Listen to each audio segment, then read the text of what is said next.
Nintendo is suing Palworld, and they've gone at it for quite a while now. And the developments of this lawsuit has actually made Palworld worse and hindered its development. Whenever Palworld came out, we all knew this was gonna happen. I mean, we all know Nintendo. They're the masters of suing people for unnecessary reasons. I mean, they literally sued a little kid over an emulator. This is actually fake, even though most people still believe that this is actually true. It did not actually happen, just so you guys know. But Nintendo does indeed sue a lot of other companies, other patents, and so many other things. And everybody knows Nintendo is in the wrong here as well. But are they actually? Are they actually being unreasonable and using their power as a huge company to destroy this other game from a tiny little indie company because they're competing with them? Or is there something else happening here? So what happened? Palworld got released. This was a monster collector where your main purpose and gameplay was to collect the monsters and then use them to survive in the wild. Make your base better, get better technology, and use this to collect more and more monsters. A monster collector with survival elements on it, and it was very fun. It got labeled as a Pokemon with guns, and with good reason. I mean, look at these pals. They're literally the same as some of these Pokemon. Same colors, same concepts, same designs.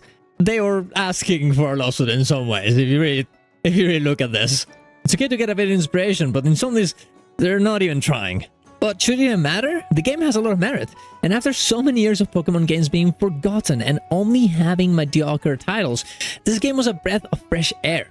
It seemed like finally Nintendo was getting some deserved competition with a game that honestly was super original and did a lot of things very, very well. And what was Nintendo gonna do? Make better games? You know, use this opportunity of competition to be like, okay, let's make a better product so they buy this instead of the other one? Of course not. They instead filed a lawsuit back in 2024 in order to hinder Palworld's development, make them lose money, and get an edge of the competition. But is that what really happened?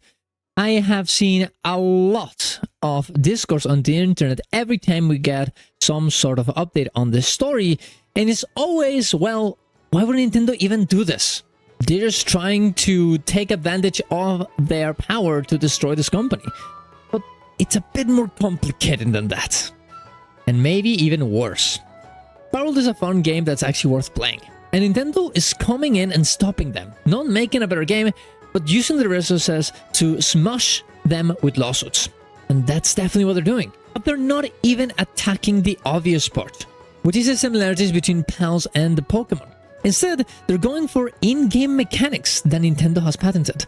Particularly two. These are two main ones. The player throws an object like a Pokeball that contains a character which appears after hitting the floor. And the second one is that the ability to use Pals as mounts to traverse the world. These two patents were made by Nintendo with the Pokemon Legends Arceus, where these mechanics are an important part of the game. But this is ridiculous. I mean, every video game has mounts. MMORPGs like WoW and Guild Wars 2 have mounts just like this that you can use to fly. And in Guild Wars 2, you can literally change in the middle of the air just like you can do in Pokemon Arceus and in Palworld. And you can definitely glide as well. And every monster collector has a very similar thing like a Pokeball or something. In this case, in Temtem, they have these little cards. They work the exact same way. And there's so many other games just like this. It's standard practice to use all these mechanics through the industry again and again because they're good. But the thing is, Nintendo has so many patents that they literally could have sued the entire industry by 2017. They even have a patent for that mechanic whenever there's a wall in between your character and the camera. Your character becomes this little shadow in between the wall so you can see where it is. They literally have a patent for that. And Nintendo was not the first one to actually do something like this. Breath of the Wild has gliding, Guild Wars 2 has gliding, Dragon Quest has monsters similar to Pokemon, Temtem is literally a Pokemon copy. They never got sued. But why didn't they get sued? Why didn't Nintendo attack those games? Well, because they were not in direct competition. They're using this lawsuit to specifically target Palworld and make their game worse. They literally had to remove some of these mechanics already, making the game worse. You no longer can send a pal sphere to make your pal appear. They had to change it from the game. And gliding will have to be performed using a glider instead of the pals from now on too. Nintendo is not only making Palworld make their game worse, but they're wasting resources of money from the litigation and also developing resources by having to make these changes and then thinking of ways of replacing these mechanics that are important for the game. It's a strategy that is sadly working very well. But can we really blame Nintendo? The game was literally described as Pokemon with guns by everybody of us. Everyone thought about this game like that. The similarities were obvious. And the pals in Palworld aren't cute little guys like Pokemon are. They're beasts with guns. They're pals that can be used for breeding in between each other, and some of them literally with humans. This is in part of their lore, by the way. Nintendo isn't just fighting for their game, but also for the idea of Pokemon, the family-friendly image Nintendo has created for Pokemon. What Pokemon represents. And Nintendo didn't really sue them instantly. The game released on June 2024, and they sued them in September 19 of 2024. They sued them just a few months after the company that makes Palworld Pocket Pair partnered with Sony, their direct competitor, not only in gaming, but in their literal country. Sony formed a partnership with Palworld in order to expand their IP. They created Palworld Entertainment and paired up with Sony Music Entertainment and Aniplex in order to make their IP way bigger, to create animations, and well, of course, games like the Palworld dating sim. They're trying to make Palworld their own Pokemon, their version of Pokemon, to directly compete with the biggest IP in the entire world. Sony's clearly turning Palworld into something that Pokemon isn't, a not family-friendly version of it that can make a lot of money by smushing the idea of Pokemon at the same time, while taking their brand recognizability for their advantage. And Nintendo doesn't want its brand associated with something like a Pokemon dating sim, even indirectly, or with Pokemon shooting each other.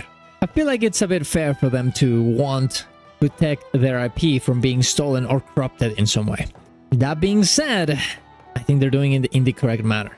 Using patents to do this? If you want to make a lawsuit out of this, just do the lawsuit out of the brand recognizability instead of doing this thing about the patents, which is obviously not the case. And yeah, every other company does this as well. Capcom won a lawsuit against Koei Tecmo for a patent they had over vibrating controllers when close to a boss. Mass Effect literally patented the decision wheel. Sega sued over Simpsons Road Rage for having a similar type of gameplay. And even Sony, the company that Palworld is partnered with right now, has also engaged in this kind of practice. Granted, in this lawsuit it was about controllers, but the idea is still the same. And let's not talk about Shadow of Mordor's brilliant Nemesis system that nobody can use until 2036, even though the company is just closed down. So even though Nintendo is a villain in this particular story, everybody is in their own. Mechanics like gliding or throwing a ball shouldn't be patentable.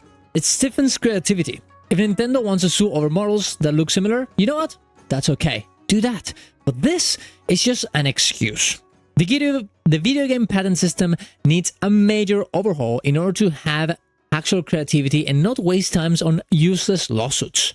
I think Palworld is using the recognizability of Pokemon to make their game more popular and people to remember it more. And they're using that to make their own version of it and taking an advantage over them. And the fact that they partner with Sony, yeah, Nintendo is not gonna like that. They are gonna see you no longer as a little guy, as a little company, and instead the giant that Sony is trying to attack them. With good reason. It is also worth noting that other companies use patents in the same way.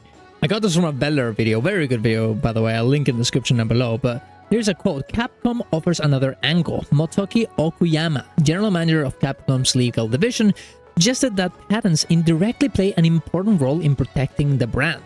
According to Okuyama, the damage bootleg products on copies can do to one's brand is serious enough to jeopardize the survival of the company. But as copyright laws can't be used to protect game ideas themselves, Capcom uses a mixed intellectual property strategy, actively pursuing patent registrations as well as trademarks. Video game patents are not the way to monopolize game mechanics, but to recover development costs, says Sega, Capcom, and Konami legal experts. Legal department leaders of Capcom, Sega, and Konami argue in favor of game-related patents as a way to battle growing development costs.